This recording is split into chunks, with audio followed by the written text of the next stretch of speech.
Hi hello guys, welcome back to MS Telugu YouTube channel. ఇవాళ వచ్చేసి మనం తెలుసుకునే టాపిక్ ఏంటంటే, నార్మల్ డెలివరీ కావాలి అనుకునే వాళ్ళు పెయిన్స్ని భరించలేకుండా ఉంటారు కదండి. అలాంటి వాళ్ళకి వచ్చేసి ఇలాంటి బెస్ట్ వీడియో అండి ఇది వచ్చేసి. అంటే కొందరికి ఏంటంటే నార్మల్ డెలివరీ అవ్వాలని ఉంటుంది, ఆ పెయిన్స్ అనేసి భరించలేకపోవడం వల్ల ఏంటంటే అవ్వనికి వీళ్ళక సీ సెక్షన్ చేయించుకుంటూ ఉంటారు. అంటే పెయిన్స్ ఎక్కువ అవుతున్నాయి మేడం, సీ సెక్షన్ చేసేయండి అని అంటారు. అలాంటి వాళ్ళకి ఏంటంటే ఇప్పుడు ఒక మంచి బెస్ట్ ఆప్షన్ వచ్చిందండి, ఎపిడ్యూరల్ ఇంజెక్షన్ అనేసి. దానికి ఎంత కాస్ట్ అవుతుంది, దాని సైడ్ ఎఫెక్ట్స్ ఏమైనా ఉంటాయో ఇవాళ ఎలా అనేది తెలుసుకుందాం. మీరు కనుక నా వీడియోని ఫస్ట్ టైం చూస్తున్నట్టయితే ప్లీజ్ సబ్స్క్రైబ్ చేసుకోండి, లైక్ చేయండి అండ్ షేర్ చేయండి. ఫస్ట్ ఆఫ్ ఆల్ ఏంటంటే, ఈ ఎపిడ్యూరల్ ఇంజెక్షన్ అనేది మనకు నార్మల్ డెలివరీ ఇస్తారండి. అంటే నార్మల్ డెలివరీలో ఎందుకు ఇస్తారంటే ఈ ఇంజెక్షన్ వచ్చేసి మన బేబీ ఏంటంటే పెయిన్స్ తీయలేని సిచ్యువేషన్లో ఉన్నప్పుడు, అలాంటి టైంలో వచ్చేసి మనకి ఏంటంటే పెయిన్ రిలీఫ్, అంటే పెయిన్స్ అనేవి తెలియకుండా ఈజీగా నార్మల్ డెలివరీ అవ్వడానికి ఈ ఇంజెక్షన్ అనేది ఇస్తారు. ఈ నార్మల్ డెలివరీ అయ్యే టైంలో ఏంటంటే అసలు పెయిన్ రిలీఫ్ అనేది మొత్తం తెలియకుండా అంటే ఉండదండి. ఒక 100%లో ఒక 20% మాత్రం మీకు పెయిన్స్ తెలుస్తాయి, ఒక 70% మాత్రం పెయిన్స్ అనేవి తెలియదండి.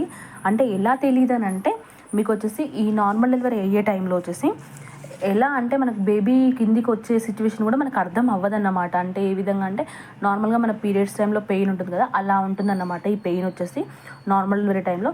దీని ద్వారా ఏంటంటే ఈజీగా నార్మల్ డెలివరీ అవ్వచ్చు అన్నమాట. మనకి ఎపిడ్యూరల్ ఇంజెక్షన్ అనేది ఎక్కడ ఇస్తారంటే, వెన్నుపూస బొగ్గకు అంటే స్పైన్కి ఇస్తారండి. అంటే సేమ్ ఎనస్థీషియా ఇలా ఇస్తారు, ఇది కూడా ఎపిడ్యూరల్ ఎనస్థీషియా అని అంటారన్నమాట ఈ ఇంజెక్షన్ నేమ్ కూడా. దీని వచ్చేసి మనకు వెన్నుపూస బొగ్గకి ఇస్తారన్నమాట. ఈ ఎపిడ్యూరల్ ఇంజెక్షన్ అనేది ఎప్పుడు ఇస్తారంటే, మనకు ఒకవేళ పెయిన్ స్టార్ట్ అవ్వకముందే ఇస్తారా లేకపోతే స్టార్ట్ అయ్యాక ఇస్తారని చాలామందికి డౌట్గా ఉంటుంది. అంటే పెయిన్ స్టార్ట్ అయ్యాక, అంటే మనకి లేబర్ స్టార్ట్ అవుతుంది కదా, అంటే కొందరికి ఏంటంటే పెయిన్స్తోనే వస్తారు కదా, అలాంటి వాళ్ళకి ఏంటంటే మనకి సర్విక్స్ అనేది డైల్యూట్ అవ్వాలండి. సర్విక్స్ అనేది ఏంటంటే 3 to 4 సెంటీమీటర్స్ డైల్యూట్ అయింది అనుకోండి, అప్పుడు ఏంటంటే ఆ సర్విక్స్ అనేది డైల్యూట్ అవుతూ ఉంటుంది కాబట్టి ఎపిడ్యూరల్ ఇచ్చినప్పుడు ఏంటంటే పెయిన్ అనేది తెలియదు అనమాట. ఒకవేళ మన సర్విక్స్ అనేది ఓపెన్ కాకుండానే మనకు ఒకవేళ ఎపిడ్యూరల్ ఇచ్చారనుకోండి, ఆ పెయిన్స్ రాక మళ్ళీ ఎపిడ్యూరల్ డోస్ అనేది ఎక్కువ అవుతుంది. అంటే మళ్ళీ ఇంకో ఇంజెక్షన్ ఇవ్వాలి. 3 డోసెస్ ఉంటాయన్నమాట. అంటే నార్మల్గా మనకి అందరికీ వన్ డోస్కి మనకి ఏంటంటే నార్మల్ డెలివరీ అవ్వే ఛాన్స్ ఉంటుంది.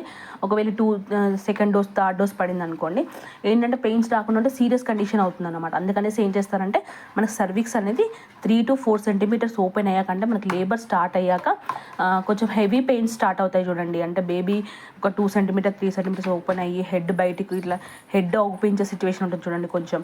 అలాంటి టైంలో వచ్చేసి మనకి ఎపిడ్యూరల్ ఇస్తారన్నమాట.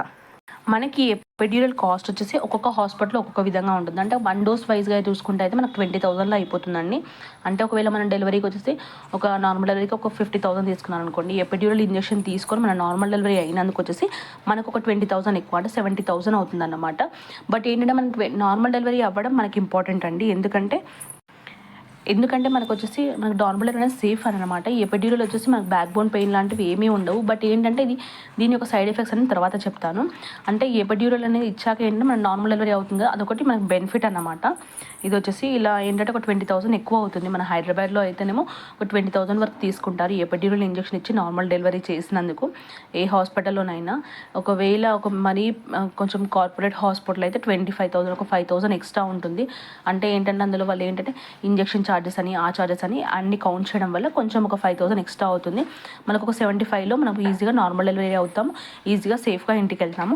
ఒకవేళ దీని సైడ్ ఎఫెక్ట్స్ చూసుకున్నట్టయితే, ఈ ఎపిడ్యూరల్ ఇంజెక్షన్ ఇచ్చినా కూడా నార్మల్ డెలివరీ అవ్వని వాళ్ళు కూడా చాలామంది ఉంటారు. అంటే కొందరు ఏంటంటే 2 సెంటీమీటర్స్ డైల్యూట్ అయ్యాక ఇంజెక్షన్ ఇచ్చారనుకోండి, ఇంజెక్షన్ ఇచ్చాక వాళ్ళకి ఏంటంటే మళ్ళీ సర్విక్స్ అనేది ఓపెన్ అవ్వకుండా ఉన్నదనుకోండి, బేబీ హార్ట్ బీట్ కానీ బేబీ పల్స్ రేట్ కానీ తగ్గిపోయినా కానీ, అండ్ నెక్స్ట్ కొందరికి ఏంటంటే సర్విక్స్ అనేది ఓపెన్ అయ్యి ఆఫ్లో ఆగిపోతుంది. అంటే ఏంటంటే బేబీని పుష్ చేయలేక, మనకి ఏంటంటే బేబీ పుషింగ్ మూమెంట్స్ అనేది తెలియదండి. ఆ టైంలో వచ్చేసి నార్మల్గా డైల్యూట్ అవుతూనే ఉంటుంది, ఈజీగా నార్మల్ డెలివరీ అవుతుంది. కొందరికి ఏంటంటే ఆ టైంలో వచ్చేసి ఏంటంటే హార్ట్ బీట్ అనేది పల్స్ రేట్ అనేది తగ్గిపోతుంది బేబీ. అలాంటి వాళ్ళకి ఏంటంటే బేబీ ఇంకా హెడ్ ఏమంటారు ఆఫ్ దగ్గర కూడా రానప్పుడు, అలాంటి వాళ్ళకి ఏంటంటే త్వరగా తీసుకొని వెళ్ళేసి సీ సెక్షన్ చేస్తారు. అంటే ఏంటంటే ఒకవేళ బేబీ మూమెంట్స్ కానీ ఆగిపోయి, బేబీ పల్స్ రేట్ కానీ ఇలాంటివి ఆగిపోయిన వాళ్ళకి మాత్రం డైరెక్ట్గా తీసుకొని వెళ్ళి సీ సెక్షన్ చేస్తారు. బట్ ఇది ఏంటంటే కొందరికి మాత్రమే అవుతుంది.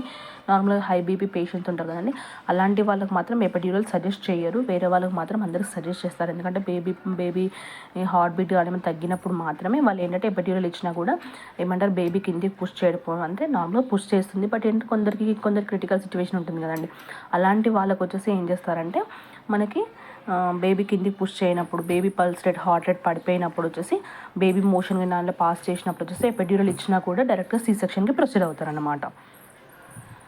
థ్యాంక్ యూ అండి. Thank you for the watching my video అండి. ప్లీజ్ సబ్స్క్రైబ్ చేసుకోండి, లైక్ చేయండి అండ్ షేర్ చేయండి. Thank you.